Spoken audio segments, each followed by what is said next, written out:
What do you think is power? Whips, guns, money? You can't turn men into slaves unless you break their spirit, kill their capacity to think and act on their own. Tie them together, teach them to conform, to unite, to agree, to obey. That makes one neck ready for one leash. Why do you suppose I denounce greatness and praised mediocrities like you? Great men can't be ruled. Why did I preach self-sacrifice? If you kill a man's sense of personal value, he'll submit. Can you do that to Howard Rourke? No. That's what they mean, your noble ideals. You believed in me. Well, what's left of you now?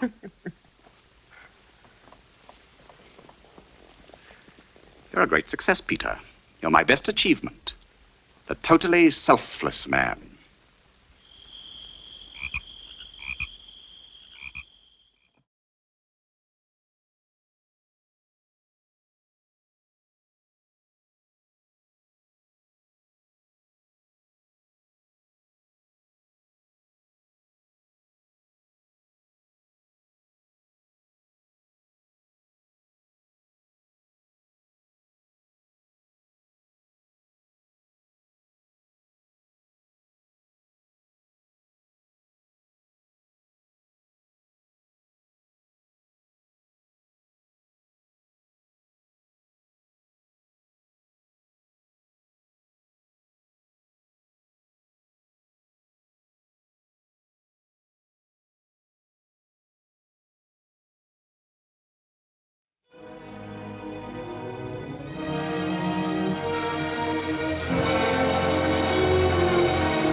I solemnly ask of every man who hears this case to let his own mind pronounce a verdict upon it.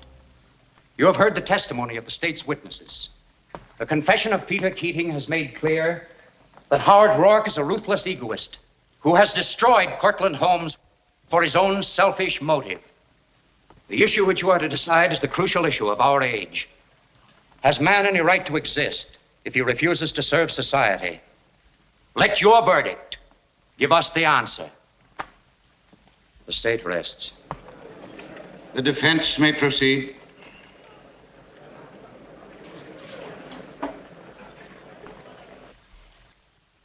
Man cannot survive except through his mind. He comes on earth unarmed. His brain is his only weapon.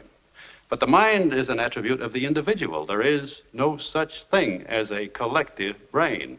The man who thinks must think and act on his own. The reasoning mind cannot work under any form of compulsion. It cannot be subordinated to the needs, opinions, or wishes of others. It is not an object of sacrifice. The Creator stands on his own judgment. The parasite follows the opinions of others. The Creator thinks.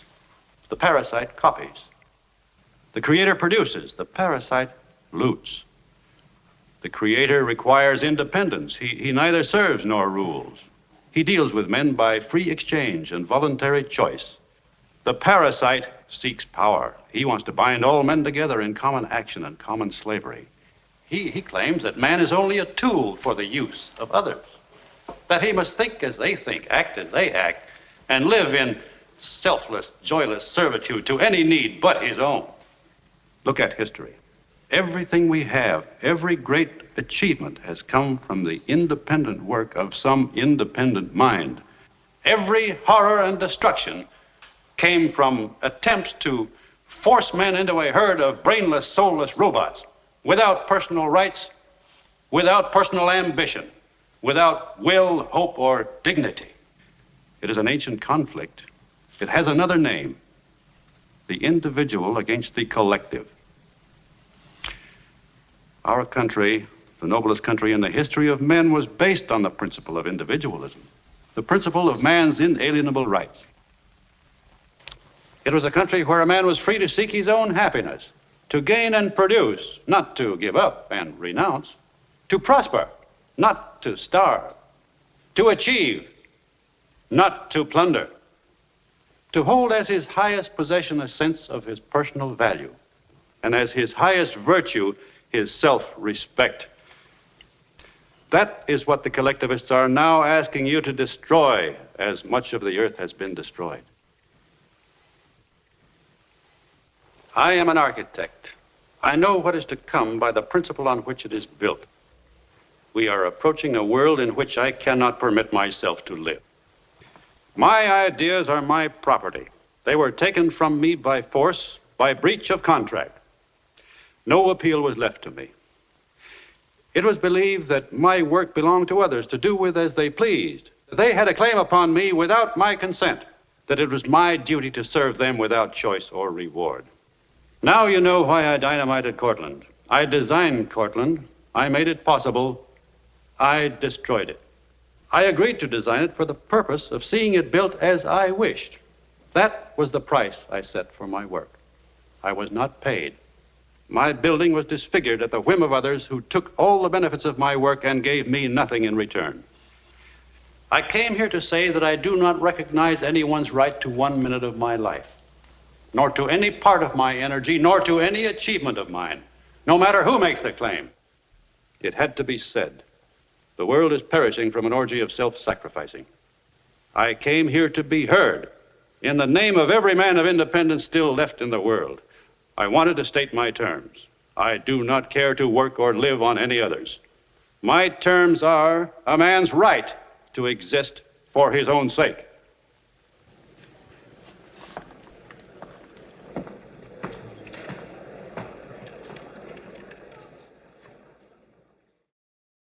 Forza, mettiamo il suo mano. Ma che fa, ma la capriata?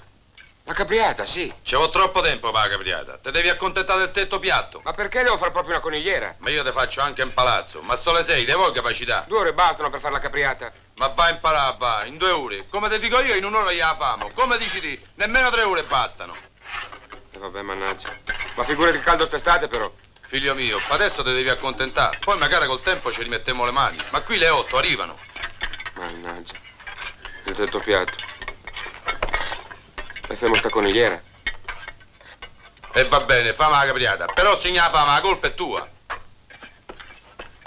Forza, dai con sto trave.